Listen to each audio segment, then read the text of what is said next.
আসসালামু আলাইকুম দর্শক শ্রোতা।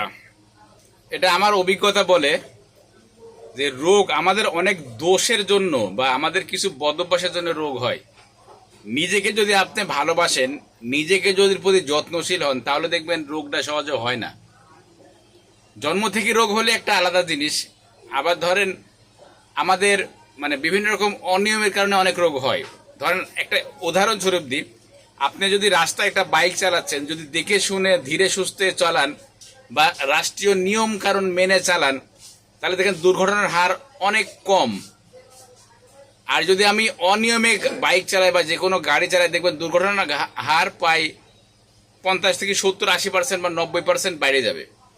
আমাদের শরীরটাও তেমন। আমরা যদি সময় মতো খাওয়া দাওয়া করি, প্রাকৃতিক খাবার খাই, সময় মতো ঘুমাই, পরিমাণ মতো ঘুমাই, পরিমাণ মতো খাওয়া দাওয়া করি, আজে বাজে খাবারগুলো না খাই, নিজেকে ভালো যদি বাসি, নিজেকে ভালোবাসি, আল্লাহ পাক এই শরীরটা দান করছে। এটা আমার শরীর না ভাই, এটা আল্লাহ পাক দান করছে। এটা যত্ন নিতে হবে আমাদের। এটার কি পরিমাণ অর্গ্যানিক খাবার খেলে আমাদের শরীরটা ভালো থাকবে এটা জানতে হবে।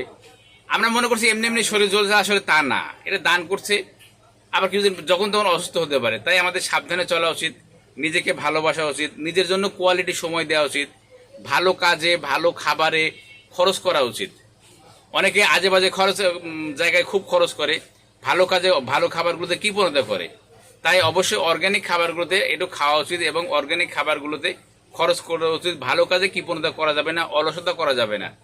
অনেকে ভালো কাজে ভালো খাবারে অলসতা করে, এটা করা যাবে না। তাই সময় মতো ঘুমানো, সময় মতো বিশ্রাম নেওয়া, পরিমাণ মতো খাওয়া, অর্গ্যানিক খাওয়া, এগুলো খুবই ভালো অর্গ্যানিক জিনিস।